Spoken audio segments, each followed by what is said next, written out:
Donc déjà, merci beaucoup à tous de vous être connectés ce matin. C'est férié et il est un peu tôt. Donc j'espère que vous ne serez pas déçus par le webinar. Pour ceux qui ne me connaissent pas, moi c'est Gaëlle. Aujourd'hui, je suis la présidente de l'association CMI Alumni. Mais comme la plupart d'entre vous, j'ai surtout suivi le cursus CMI. J'ai été diplômée en 2019. Et donc depuis septembre, je travaille chez Dassault Systèmes en tant qu'ingénieur R&D en charge des développements de la R&D pour des clients stratégiques de l'industrie high-tech. Bon.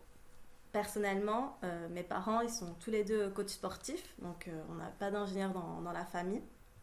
Ils n'ont même pas de bac plus 5 en fait. Et quand j'ai choisi de partir du Liban pour venir étudier à Paris et travailler en tant qu'ingénieur en France, je savais qu'il fallait que je construise mon propre réseau. Et donc c'est pour ça que je voulais partager avec vous ce sujet qui me tient à cœur dans ce webinaire. Donc cette session, moi je souhaite qu'elle soit interactive. Donc là vous êtes tous en mute. N'hésitez pas si vous avez des questions au cours de la présentation à juste vous unmuter pour me les poser. Ou juste, pas forcément des questions, mais si vous avez quelque chose à ajouter aussi, à partager avec les autres, c'est le moment de le faire. Et donc voilà, c'était tout, une petite introduction pour expliquer pourquoi je voulais partager ce sujet avec vous.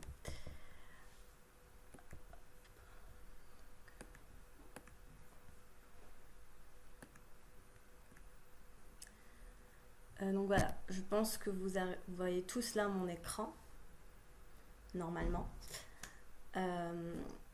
Donc c'est un webinaire d'une heure à peu près, mais la présentation ne va bien sûr pas durer une heure. C'est un peu plus d'une demi-heure à peu près. Et bon, je compte sur vos interactions et vos questions aussi pour qu'on ait des échanges assez riches. Donc voilà. Pour commencer, je voulais parler des préjugés qu'on a sur le réseau professionnel. Qu'on appelle réseautage ou networking en anglais, pour qu'on puisse déjà démarrer en se disant sur une page blanche, avec aucun préjugé sur les réseaux. Tout d'abord, on est tous différents, on a tous notre point de vue sur le réseautage. On a tous à un moment ou à un autre, je pense, pensé à ce que vous voyez à l'écran. Donc soit on se dit non, c'est pas pour moi, je suis trop timide, je suis pas capable d'aller parler à des gens comme ça et de me construire un réseau. En plus, voilà, je connais personne, j'ai pas de famille qui sont ingénieurs ou qui peuvent m'aider pour trouver des stages. Ensuite, il y a d'autres personnes qui, évidemment, se disent de toute façon, le réseau, c'est du piston. Moi, je vais arriver par moi-même, sans personne.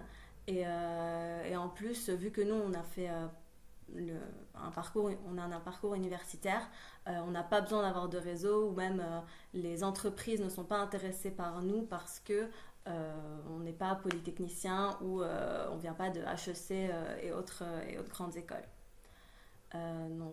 Voilà, c'est un peu ce que j'ai pensé en essayant de me souvenir ce que mes camarades et les autres CMI me disaient souvent pendant la fac. Après, vous avez peut-être, vous, d'autres préjugés sur le réseautage. Mais je pense que de toute façon, si vous êtes là, c'est que vous avez envie de construire votre propre réseau. Donc, il ne faut surtout pas que vous pensiez que c'est du piston. Le réseautage, c'est un réseau, ça se construit, ça s'entretient, on verra ça tout à l'heure. Donc c'est aussi, il y a une partie de mérite à avoir son réseau et à trouver son stage par exemple par son propre réseau. Ensuite, construire un réseau ne dépend pas de votre personnalité, uniquement de votre capacité à aller vers les autres. Donc tout le monde peut construire son réseau. Et aujourd'hui, en plus, on voit bien qu'on est tous connectés, on a besoin des autres aussi pour réussir. Donc penser qu'on peut tout faire soi-même et qu'on a besoin de personne, voilà, pour moi, personnellement, c'est pas la bonne attitude à avoir.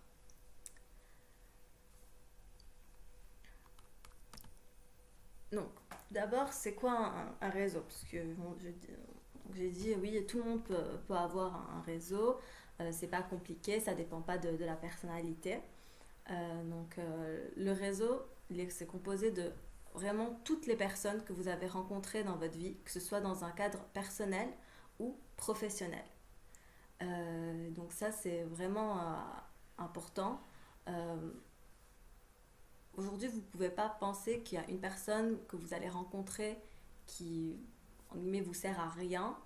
Et tout le monde va vous apporter quelque chose, que ce soit personnellement ou professionnellement. Et c'est pour ça que vous devez souvent faire attention à, à votre attitude, à la manière dont vous parlez avec les gens, parce que euh, ces personnes pourraient éventuellement être pour vous la clé d'une opportunité professionnelle.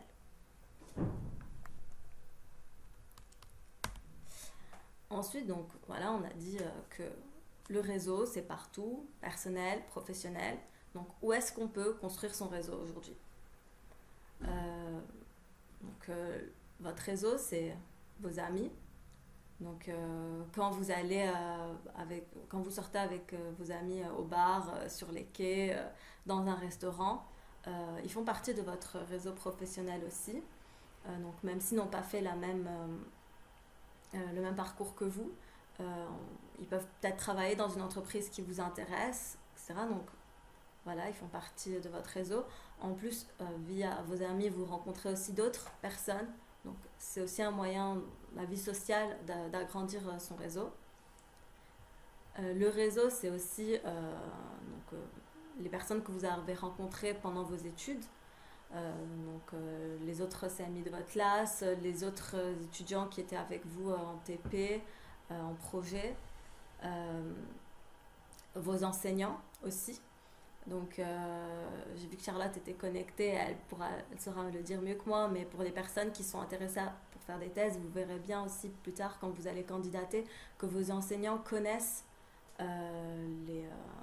vos futurs responsables de thèse, en tout cas là où vous candidatez. Donc, c'est important aussi d'avoir de bonnes relations avec ces enseignants-là et pour votre cadre professionnel. Ensuite, le réseau, c'est aussi vos alumni. Il ne faut pas hésiter à aller, parce que je sais qu'il y a aussi des étudiants, donc pas que des alumni qui sont ici, à regarder s'il y a des personnes qui travaillent dans les entreprises que vous visez et qui ont fait les mêmes études que vous. Ils pourront aussi vous aider, vous conseiller. Donc, ils font partie de votre réseau.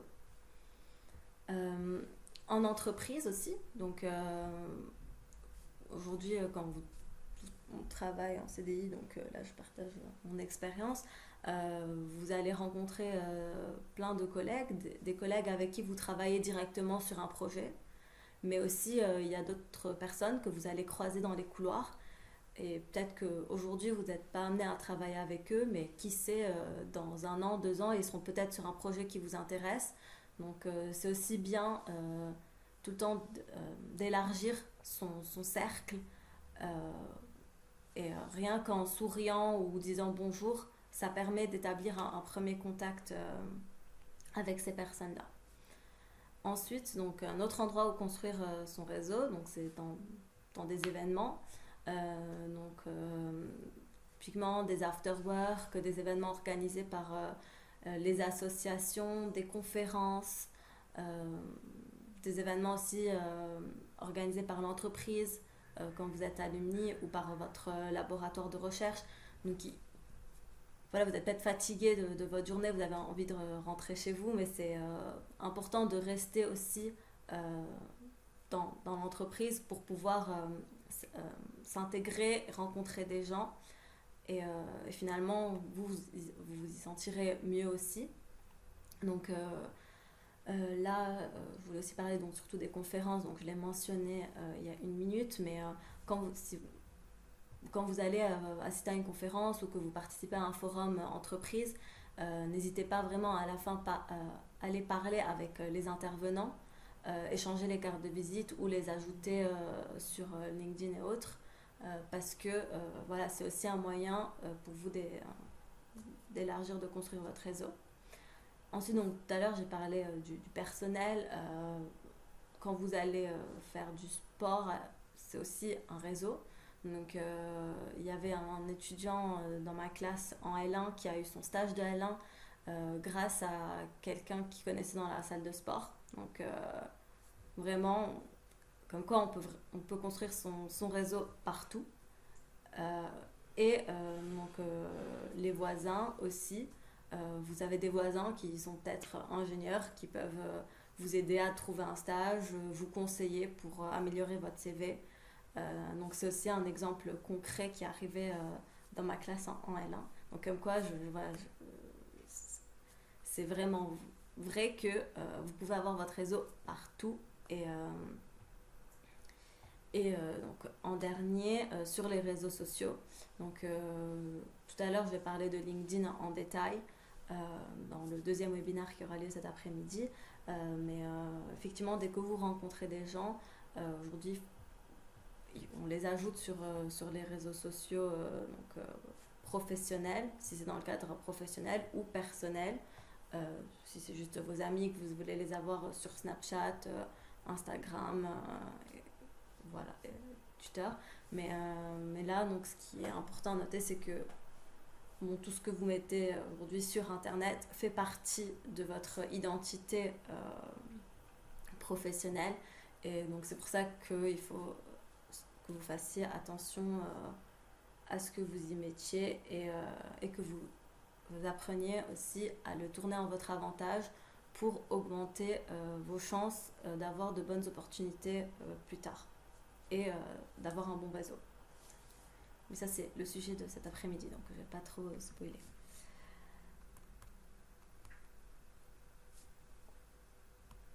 Voilà. Qu'ensuite, quand on construit son réseau, donc là, j'ai donné quelques exemples de lieux où on peut construire son réseau. Je pense que vous avez bien compris qu'un réseau, ça se crée depuis qu'on est petit, depuis qu'on est né. Donc avec nos voisins, nos amis, les parents de nos amis, notre famille bien sûr. Donc si toutes ces personnes font partie de notre réseau. Ensuite, voilà, je voulais insister sur un point que le réseau professionnel, on n'y pense pas une fois qu'on est déjà alumni ou déjà sorti d'école ou d'université. C'est vraiment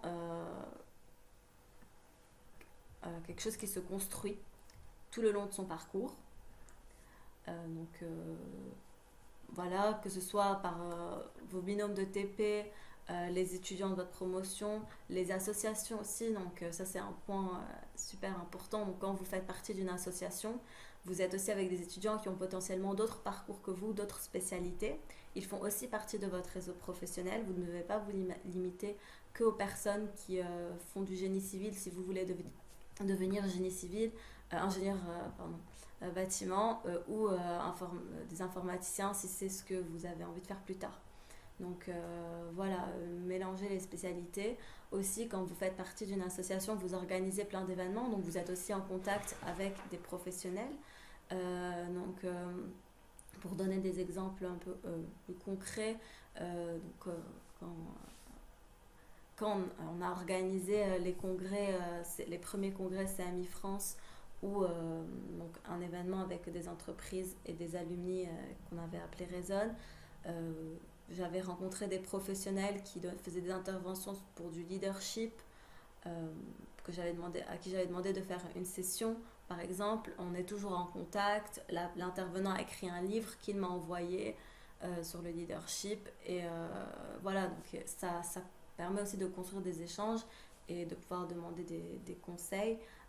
Pour l'autre événement, donc j'avais demandé à un enseignant d'insertion professionnelle de nous donner son avis sur le CMI et comment on pouvait le promouvoir dans nos CV. Pareil, c'était parce que en cours, on avait déjà échangé plusieurs fois, que j'avais pu poser toutes mes questions pour avoir un bon CV. Et voilà, donc c'est vraiment l'association permet de... Dans une association vous permet de... j'ai le mot en anglais, mais pas en français, euh, de vous servir de votre réseau et vraiment de le mettre à l'œuvre, déjà. Donc c'est vraiment important. Ensuite, vos tuteurs de stage, parce que vous en faites dès la L1, aussi font partie de votre réseau professionnel. Donc, si jamais un stage vous a beaucoup plu en L1 et que vous, après en M1, vous avez envie de retourner dans cette entreprise, voilà, donc c'est bien d'avoir rester en contact avec ces tuteurs de stage. Donc, les enseignants, comme je l'ai dit tout à l'heure, donc que ce soit vos enseignants CMI ou les autres, et les conférenciers aussi, qui vous permettront peut-être pareil d'avoir un stage ou un CDI. Donc voilà, j'ai essayé de faire une incrémentation aussi en fonction des années, donc comment son réseau grandit, parce qu'effectivement euh, ça se construit au cours du temps. Un étudiant de L1 ne va pas avoir la même euh, peut-être il va être moins confiant pour aller parler avec des conférenciers qu'un étudiant en M1 qui cherche un stage, donc il y a vraiment plus de questions à poser sur l'entreprise, sur le métier et tout ça. Et puis, donc, pour moi, là où ça devient vraiment important d'avoir un réseau, c'est à partir du M2, donc avant d'être labellisé, parce que on se pose plein de questions sur ce qu'on veut faire, où on veut le faire et comment on veut le faire. Est-ce qu'on veut faire une thèse? Est-ce qu'on veut faire une thèse CIFRE? Est-ce qu'on veut aller en CDI? Est-ce qu'on a envie de faire un CDD? Est-ce qu'on veut rester en France? Est-ce qu'on veut aller à l'étranger, etc. Et donc là, c'est souvent un moment critique où on a besoin d'aide, de conseils, qu'on peut peut-être pas trouver dans sa famille ou avec des amis proches. Et c'est le moment aussi d'aller poser des questions à des alumni, à des personnes que vous voyez sur LinkedIn qui ont un métier qui vous plaît. Donc poser la question pour avoir les informations, demander des conseils pour son CV et, et voilà, aller à plus de forums, assister à encore plus de conférences pour avoir une idée de ce qu'on a envie de faire. Et ensuite, c'est pas parce qu'on a eu le CDI de ses rêves ou la thèse de ses rêves qu'il faut arrêter de réseauter. Donc, c'est quelque chose qu'on fait toute sa vie, qu'il faut faire toute sa vie. Et donc, typiquement, quand vous travaillez, le fait d'avoir un réseau vous permet aussi éventuellement d'avoir des informations sur d'autres opportunités qui pourraient vous plaire déjà, donc professionnellement.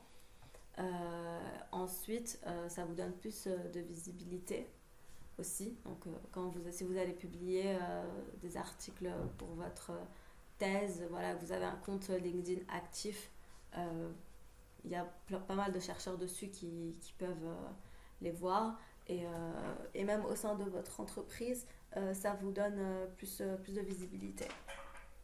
Donc voilà, je ne sais pas s'il y en a qui ont déjà des questions ici.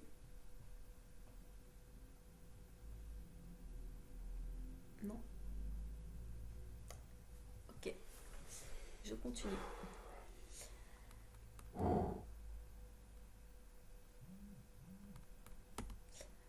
Ok, donc on a déjà donné un peu les raisons de pourquoi il est important de construire son réseau. Euh, donc là, je les ai récapitulés un peu ici. Donc tout d'abord, pour échanger et partager des informations. Donc à un moment, donc au début, peut-être pendant vos études et au début de votre vie professionnelle, vous allez plus avoir besoin de poser des questions, donc demander des conseils. Par contre aussi, il y aura un moment dans votre vie professionnelle plus tard où là, vous aurez besoin, indépendamment de votre fonction, de partager, communiquer sur ce que vous faites. Et donc le fait d'avoir déjà eu un réseau plus jeune, ça vous permet de le faire. Donc ensuite obtenir des conseils. Donc voilà, on n'est pas parfait, on ne peut pas tout faire tout seul. Donc c'est important de demander à des gens qui sont passés par là des conseils pour les entretiens, pour les CV, pour votre carrière, vos choix de carrière.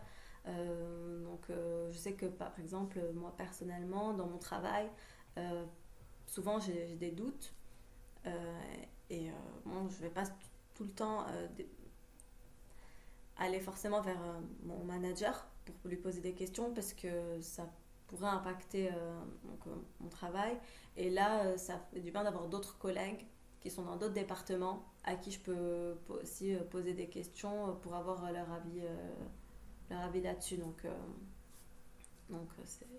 C'est important. Donc trouver un emploi. Euh, donc voilà, on peut passer par son réseau professionnel pour trouver un stage ou un emploi. C'est pas du tout du piston. La preuve, c'est que moi, ça m'était arrivé en L2. Je me souviens, c'était après avoir organisé le Wake Me donc, avec le réseau Figure. Et à l'époque, donc, le représentant du réseau Figure qui avait été notre point de contact m'avait envoyé une offre de stage. Et, euh, et j'avais dit, ah oui, ça m'intéresse, j'ai envoyé mon CV. Et en fait, la- l'entreprise, donc qui était plus un établissement public, mais voilà, qui avait vu mon CV, avait beaucoup aimé ma candidature. Et alors qu'ils avaient déjà un stagiaire sur l'autre sujet et qu'en plus mon profil ne correspondait pas tout à fait, ils ont eu une idée suite à, à ma candidature pour créer un nouveau stage. Et c'est comme ça que j'avais pu faire un stage avec eux. Donc là, finalement, c'est pas du piston, c'est un moyen qui m'a donné plus de visibilité, qui m'a permis d'avoir un stage. Euh, un autre exemple, du coup là, pendant mon stage de fin d'études, pareil, avec mon réseau, nous, à Sorbonne Université, on a de bons contacts avec Safran. Je m'étais impliquée dans plusieurs projets, donc j'avais un bon contact avec le responsable du programme ambassadeur entre les ingénieurs Safran et l'université. Donc il m'envoyait aussi des offres de stage pour que je les donne aux étudiants. Euh, Parce que bon, les entreprises ont aussi besoin de trouver des personnes. Et donc c'est un canal de communication comme un autre. Et puis une des offres, il y en avait plein qui ne m'intéressaient pas, c'était pas ce que je voulais faire, donc je les donnais aux étudiants et ils postulaient ou pas. Et donc il y en a une qui m'a plu, et dès que je lui ai dit elle m'a plu, j'ai eu l'entretien une semaine après. Donc ça, même si finalement je ne travaille pas aujourd'hui chez Safran, mais voilà, c'est un moyen aussi euh, d'activer vos contacts. Euh, Franchement, il y a tellement peu de personnes qui se rendent compte de l'importance de construire un réseau que quand les professionnels, les entreprises voient un étudiant qui a un bon réseau, qui est actif et qui est dynamique, pour vous, c'est aussi une très grande valeur ajoutée. Donc, ensuite, un réseau, ça vous permet aussi de vous faire recommander. Vous allez peut-être, après vos études, avoir envie de faire un autre master ou une thèse ou de travailler et quelqu'un peut vous écrire des lettres de recommandation ou simplement on va l'appeler et il va dire que parler un peu de vous, donc vos points, en espérant qu'ils ne disent pas de mal de vous. Donc c'est pour ça aussi que je reviens à ce que j'ai dit tout à l'heure sur l'attitude et l'importance de bien se comporter, quelles que soient les situations, parce qu'on ne vous savez jamais qui on pourra appeler et, pour avoir des informations sur vous, sur votre travail, etc. C'est aussi un moyen de rester motivé. Bon, là, vous voyez bien, pendant le confinement, on est seul. Il y a des moments où on n'est pas forcément motivé, on n'a plus envie de travailler. Le télétravail, c'est long. Passer ses examens à distance, c'est long. Donc voilà, parfois au travail aussi, ou même à la fac, vous voyez bien que, je sais pas, il y a des semaines où vous êtes moins performant que d'autres, vous avez moins envie de bosser, et c'est les gens autour de vous qui vont vous remotiver, vous rebooster, euh, et vous permettre de continuer à travailler. Donc voilà, c'est aussi un moyen. Ça peut être des personnes vraiment proches de vous, donc qui vont directement vous motiver. Ça peut être aussi des personnes que vous admirez, entre guillemets, et qui vont juste, voilà, vous allez voir passer un article ou un post euh, sur LinkedIn, éventuellement un mail, et ça va vous rebooster. Donc aussi, le fait d'avoir un réseau vous donne plus de visibilité. Donc dans votre entreprise, euh, donc là, voilà, je parle du côté entreprise, le fait d'être actif, les gens vont vous voir actif sur les réseaux sociaux par exemple, ils vont se rappeler de vous. Ou comme je disais tout à l'heure, c'est aussi un contact humain. Donc dans les couloirs, un sourire, un bonjour, ou juste voilà, le fait d'aller participer à tous les événements, les afterworks, etc., ça vous donne aussi plus de visibilité si vous avez rencontré des gens. Donc autant ça vous donne de la visibilité que ça vous donne de la visibilité sur les autres activités de l'entreprise ou du laboratoire. Donc les deux sont importants. Et aussi, les autres sont source d'inspiration, souvent. Donc, être en contact avec d'autres personnes, savoir ce qu'elles font, ça vous permet d'être plus créatif et de développer aussi de nouvelles idées. Donc, vous allez pouvoir peut-être, on ne sait jamais, être inspiré parce que vous avez, je sais pas, lu un article sur des nouveaux matériaux. Je fais pas de thèse, c'est pas mon domaine, mais donc voilà, sur de nouveaux matériaux faits, je sais pas, en bois, par exemple, et ça va vous inspirer pour vos travaux à vous, voir ce que vous allez pouvoir utiliser.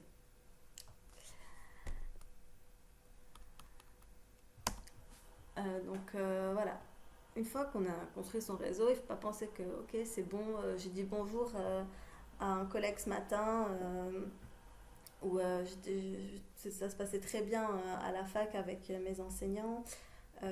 Donc là c'est fini, j'ai mon réseau. Non, ça s'entretient. Donc même, voilà, même si vous avez pu peut-être marquer quelqu'un ou quelqu'un vous a marqué, voilà, c'est important aussi d'entretenir son réseau. C'est pas quelque chose qui est acquis. Donc voilà, pour moi, trois moyens de le faire aujourd'hui, c'est déjà par mail, donc donner des nouvelles. Que ce soit quand vous êtes étudiant, que vous allez à l'étranger, n'oubliez pas d'envoyer des mails à vos responsables CAMI, ils sont très contents de les avoir. Ou sinon, une fois que vous travaillez, de donner un peu de nouvelles à vos enseignants. Ou quand vous êtes étudiant, voilà, vous avez fait vos premiers stages, vous avez eu de bons contacts avec vos tuteurs de stage, par exemple en L2, en L3, M1, M2, vous pouvez envoyer des mails pour souhaiter de bonnes fêtes, par exemple vers la période Noël, Nouvel An, où là, vu le contexte actuel de Corona, c'est aussi un moment pour pouvoir demander si tout le monde va bien. Voilà, déjà par mail. Et pour ça, c'est important d'avoir un carnet de contacts. Souvent, on change de boîte mail, on oublie, on perd les mails, ils sont supprimés, archivés, parce qu'il ne faut pas garder ses mails indéfiniment dans sa boîte mail. Euh, donc, euh, Organisez aussi vos contacts euh, dans un fichier Excel ou autre, donc comme vous voulez. Pour l'instant, j'ai pas le meilleur moyen de le faire, euh, mais voilà, pour que vous les ayez, que ensuite ça devienne plus ou moins systématique d'envoyer de temps en temps un mail de fête ou pour donner des nouvelles.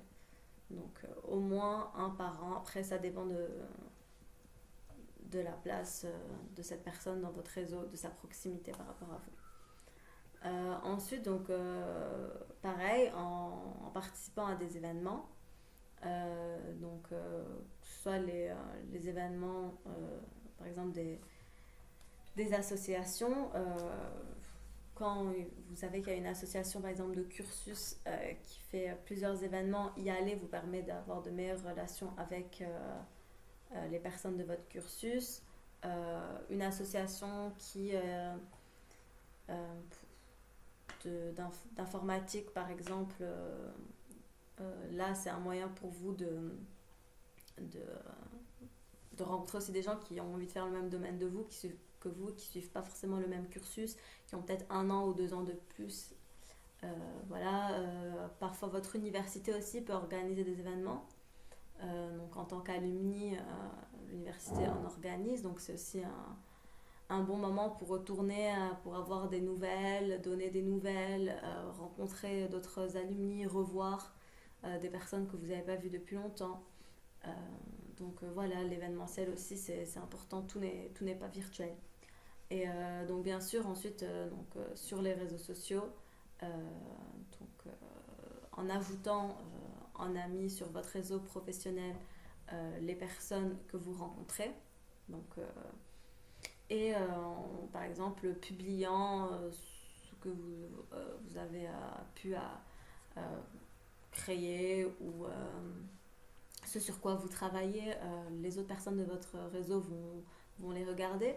Pareil, vous, si vous n'avez pas forcément quelque chose à publier, mais vous pouvez regarder aussi ce que les autres publient. Et par exemple, vous aurez peut-être quelqu'un qui était avec vous dans une association il y a 2 ans, qui aujourd'hui a créé des masques en 3D et en imprime. Mettre un petit like, un commentaire éventuellement, revenir vers lui, c'est aussi un moyen d'entretenir son réseau. Euh, voilà.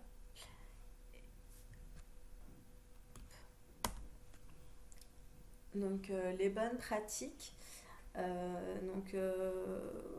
pour moi il y a 2 choses. Donc on parle de réseautage et d'attitude.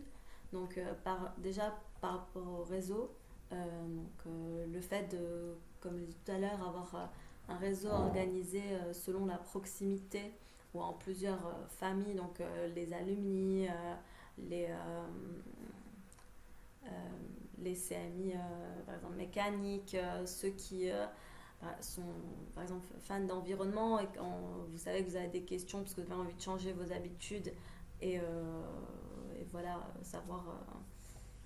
en savoir plus, vous allez les contacter à eux. Donc même si tout le réseau est connecté, voilà, il y a aussi plusieurs catégories selon ce qui les intéresse.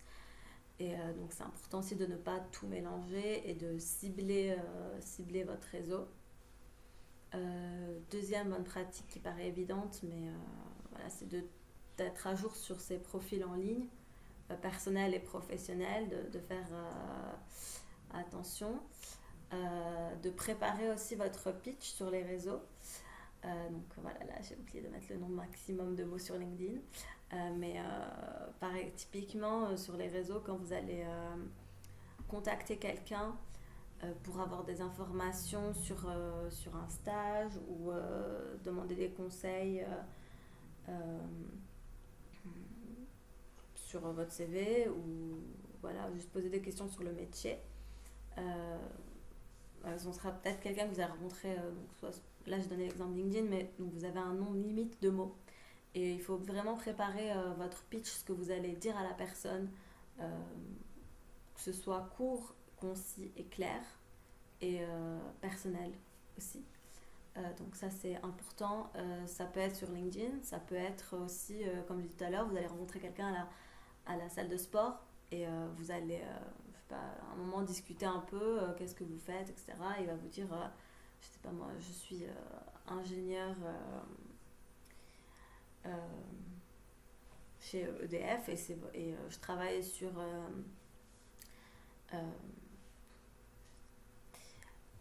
le solaire, sur les projets solaires. Et là, vous allez vous dire waouh, ok, c'est là où je veux un stage ou j'ai envie de travailler ici. Ben, il faut que vous puissiez rapidement lui expliquer ce que vous aimez, ce que vous avez envie de faire, qui vous êtes. Et donc, là, c'est l'elevator pitch, on appelle ça comme ça. C'est important que vous en ayez un, ou au moins que vous vous entraînez un petit peu, parce que bon, le jour même, vous n'allez pas réciter le pitch. Donc voilà, je ne vous demande pas de retenir quelque chose par cœur et de le cracher, mais c'est important de s'entraîner à de s'entraîner, de faire un peu cet exercice pour que le jour J, vous soyez prêt. Voilà. Ensuite, l'attitude, donc quand vous avez un réseau, donc c'est important d'être bienveillant, de ne pas utiliser les personnes. Donc c'est vraiment un échange. Aussi d'être tolérant, d'accepter les autres, d'avoir un esprit d'équipe. Donc vous n'êtes pas tout seul, il y a d'autres personnes avec vous. Donc le fait d'avoir un bon esprit quand vous faites vos projets ou quand vous, que ce soit voilà, vos projets étudiants ou vos projets au travail, c'est ça qui va permettre ensuite que les gens aient envie de travailler avec vous, envie de vous recommander et envie peut-être de vous embaucher plus tard dans leur équipe. Ensuite, donc, le respect de l'autre et le fait d'être professionnel. Donc ça, c'est aussi important. Souvent, donc, on se dit on a rencontré quelqu'un. Donc, voilà, on va pas, je parle pas de vouvoiement forcément quand vous rencontrez quelqu'un à la salle de sport ou dans un bar ou à un dîner entre amis. Mais il faut être un minimum professionnel pour que cette personne puisse savoir qu'elle puisse compter sur vous et qu'elle ait confiance aussi en vous. Donc ça, c'est important. Et puis, le dernier point sur lequel je voulais aussi insister, c'était l'initiative. Donc, bon, tout à l'heure, on a parlé un peu de caractère, de différences de caractère, comme quoi il y a des gens qui sont plus timides que d'autres, qui sont moins à l'aise que d'autres. Mais le sens de l'initiative ne dépend pas du fait que vous soyez timide ou pas. Vous pouvez être très timide et que personne ne vous voit, mais vous pensez que personne ne vous voit, mais vous n'avez pas peur de, par exemple, je sais pas, prendre un projet ou faire quelque chose. Quand on demande qu'il y ait quelque chose qui soit fait, donc par exemple, vous êtes au Wake Me et on a besoin d'un photographe, mais personne n'a envie de prendre des photos. Voilà, le fait que vous soyez peut-être la personne qui va demander à être à dire ok, ben c'est bon, je le fais, je vais être photographe, ou je sais pas, dans votre labo, il y a un de thésard qui vient de finir sa thèse et il faut lui organiser un pot, être la personne donc qui organise la collecte, le pot. Donc c'est même des choses parfois qui ne sont pas forcément reliées à votre travail directement. Ça vous permet de donner bien sûr une meilleure image, de rencontrer plus de monde, etc. Donc en conclusion, pour moi, construire son réseau, si on veut construire son réseau, il y a 3 choses à retenir. Donc c'est pas moi qui les ai inventées, mais on me les a dit une fois et depuis je retiens et j'applique. Donc déjà c'est le savoir-faire, parce que donc voilà, en clair on a dit le réseau c'est le piston, etc. Vous allez peut-être en L1 avoir un stage parce que c'est vos parents ou votre grand-mère ou votre oncle qui connaît quelqu'un, mais au final votre réseau il se construit parce que vous avez des compétences, parce que vous savez faire quelque chose. Donc c'est important que vous soyez conscient de ce que vous faites, ce que vous apprenez. Et donc ça c'est vraiment la première pierre du réseautage, c'est d'avoir quelque chose à apporter aussi à quelqu'un. Ensuite, donc, le savoir-être. Donc, comme je disais tout à l'heure, il y a toute une attitude à voir quand on est avec des personnes. Si on veut que ces personnes nous aident en retour, il y a une manière de parler, une manière de faire. Voilà, c'est important d'en être conscient, de traiter les gens comme si tous pouvez nous apporter quelque chose, pas se dire non, en fait, lui, ça va, c'est mon binôme de TP, de toute façon, c'est moi qui fais tout le TP tout seul, donc voilà, je peux mal lui parler. Ben, vous ne savez pas dans quelques années là où il sera, ou peut-être que même sa mère est potentiellement votre responsable de thèse plus tard. Donc voilà, c'est important d'être toujours vous-même avec tout le monde et de ne pas porter aussi de masque, d'être transparent avec les gens, d'être honnête. Et ensuite le faire savoir. Donc, parce qu'il y a des personnes qui ont des compétences vraiment, qui ont plein de compétences, qui sont experts dans leur domaine. Euh, et donc, soit, bon, déjà, peut-être, éventuellement, elles sont aussi parfaites, tout le monde les aime, très gentilles, qui ont l'initiative, qui font tout pour les autres. Mais finalement, elles sont un peu dans leur coin et on ne sait pas ce qu'elles font. On n'a pas de visibilité sur ces compétences-là. Donc il y a aussi tout un art sur le faire savoir, le fait de pouvoir parler de ce qu'on fait, sans non plus avoir la grosse tête, mais juste en parler. Et donc voilà, pour moi, pour construire son réseau, c'est important de faire l'équilibre entre ce savoir-faire, le savoir-être, donc vraiment votre attitude, et aussi d'en parler. Il ne faut pas non plus trop parler de ce que vous faites si vous êtes...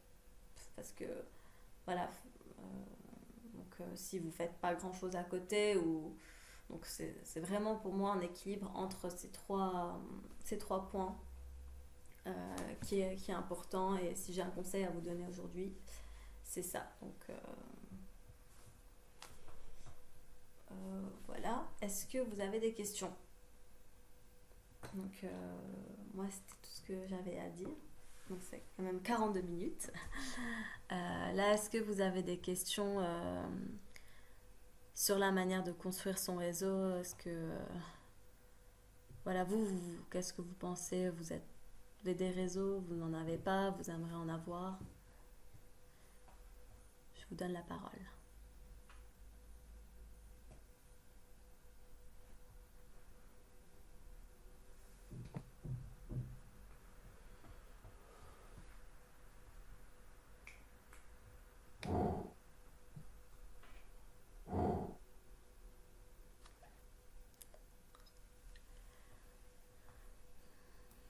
Alors, en fait, des questions, tu vas en avoir dans le chat pour beaucoup. Ah, Ouais, ok. ce que j'allais dire, il y a pas mal de questions dans le chat. Ah, j'avais pas vu le chat. Attendez. Hop. Ah oui, ok. Est-ce que le lien a été donné? Oui, le lien a été donné dans l'événement LinkedIn. Ok. Ah oui, ResearchGate.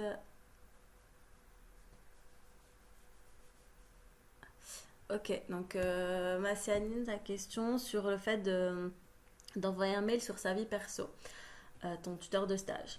Donc oui, c'est sûr que tu vas pas forcément envoyer un mail sur la vie perso. Il y a une manière de tourner le mail. Donc par exemple, là, si c'est pendant le confinement, tu peux envoyer un mail en disant bonjour monsieur, j'espère que vous allez bien malgré la situation euh, et que vous n'êtes pas trop impacté par ces changements. Voilà, c'est juste deux, trois lignes qui montrent que cette personne, tu as eu un bon contact avec, que tu demandes des nouvelles sans non plus demander si euh, quelque chose de trop personnel. Tu vois, donc ça reste professionnel. Euh, Sinon, tu peux lui envoyer aussi à d'autres occasions bonjour monsieur, je vous contacte parce que j'ai trouvé un stage ou j'ai lu un article, parce que je pense que Massianine, toi tu as fait des stages dans des labos, sur ce sujet, ça m'a fait penser à vous, comment vous allez. Donc vraiment, ça reste professionnel et ça sera pas mal vu. Parce que tant que tu arrives à formuler les choses de manière professionnelle, euh, ça tout passe. Et au contraire, je pense que les tuteurs de stage sont très contents de voir ce que deviennent leurs stagiaires après. Donc Donc tu peux même toi donner des nouvelles sans forcément trop demander de lui. Et bien sûr, tant que ça reste professionnel. Je sais pas si j'ai pu répondre. Euh, Ensuite, ok, donc là Ludovic avait répondu. Quentin, comment faire pour reprendre contact après un long moment sans nouvelles? Euh,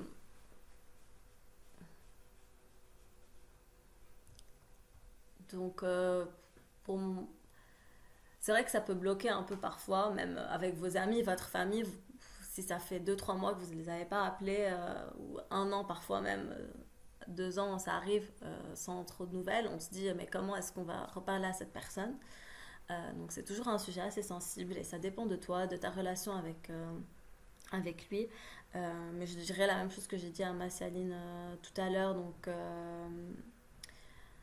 euh, tu dis, je sais pas, bonjour, là avec la situation, j'ai pensé à vous, comment est-ce que vous allez, ça fait longtemps.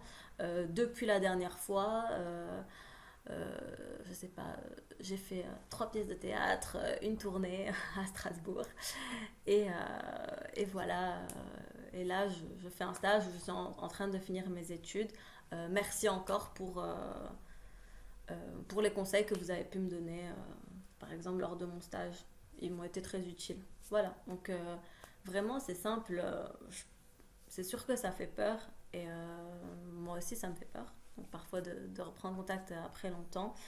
Euh, et puis plus le temps passe, plus ça, plus- moins on a envie de recontacter, on a encore plus peur. Mais à un moment, il faut se lancer. Et puis, si c'est pas forcément par mail et que tu l'as pas, par exemple, sur LinkedIn, le fait d'ajouter la personne sur LinkedIn au début, il va revoir ta tête, ton nom, se souvenir de toi, et après, tu pourras éventuellement démarrer une conversation avec lui. Donc, il y a plusieurs aussi manières de reprendre contact. Ça peut être très, on met, plus personnalisé en restant professionnel via mail, mais ça peut juste être en rajoutant la personne sur son réseau professionnel. Et voilà, donc j'ai répondu à vos questions. D'autres questions, d'autres peut-être histoires à partager. Donc les autres alumni qui sont là, vous avez peut-être déjà des réseaux ou des exemples aussi de quand ça a pu vous servir d'avoir des enseignants que vous connaissiez ou des étudiants ou des alumni qui vous ont aidé.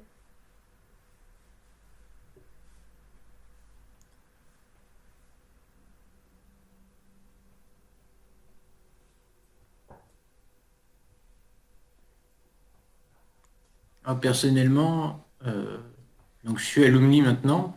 J'ai été labellisé l'automne dernier, donc j'ai fait mon parcours à La Rochelle en informatique.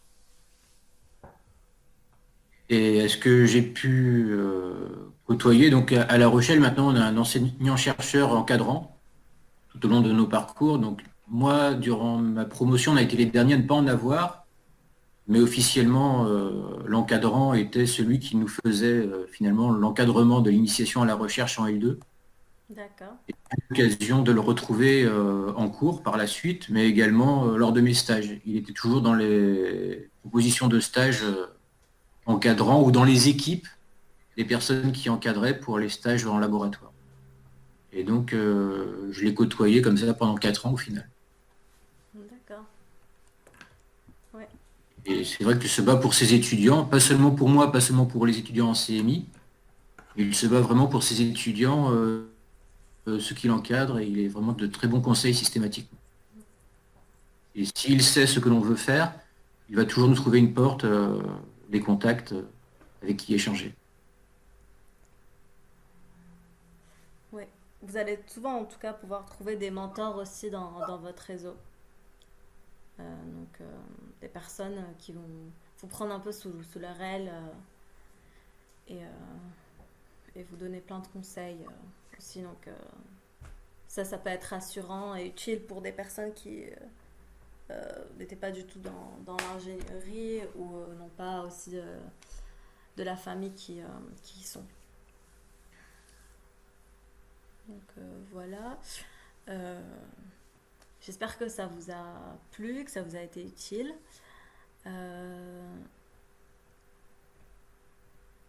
et cet après-midi, donc de 16h à 17h, on a un deuxième webinaire où là, je vais plus parler de l'identité digitale. Comment construire son identité digitale sur LinkedIn, spécialement, et pourquoi le faire. Donc c'est plus un zoom LinkedIn si ça vous intéresse. Donc n'hésitez pas à rejoindre plus tard. Et voilà, j'enverrai sur Facebook et LinkedIn un questionnaire de satisfaction pour avoir vos remarques sur ce webinaire, qu'on puisse... parce que voilà, ça me ferait plaisir de voir aussi ce que vous en avez pensé, vos suggestions, et éventuellement si vous avez des idées aussi pour d'autres webinaires, d'autres sujets qui vous intéressent, que ce soit les alumni ou les étudiants. Là, on en profitera pour en faire d'autres aussi sur d'autres thématiques. Donc, c'est tout. Et je vous relâche. Bon appétit, il est midi là.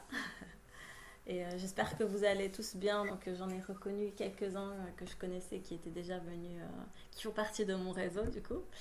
Et les autres, du coup, merci d'être venus et ravi de vous avoir vu un petit peu quand même, d'avoir pu répondre à vos questions.